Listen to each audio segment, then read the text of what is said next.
Yeah, and I agree. I think part of it is to what extent, tariffs are going to come into play. And I think that's going back to the uncertainty. We really don't know in all these negotiations. I mean, we're not behind the scenes. Mm-hmm. We're not a fly on the wall, kind of listening, between all the negotiations.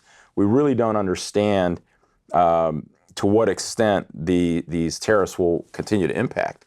If they stay where they're at, I think there's going to be a lingering impact, but it's not going to be a major impact where the economy can't handle it. And the economy's shown that it's been very, very resilient.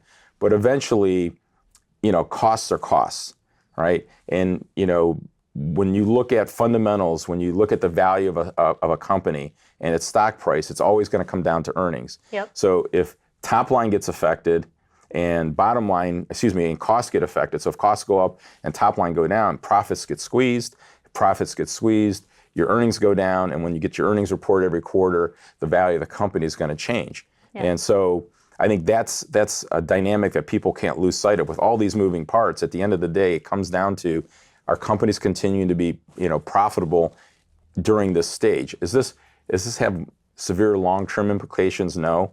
But people tend to be short-sighted when it comes to their portfolio and their money.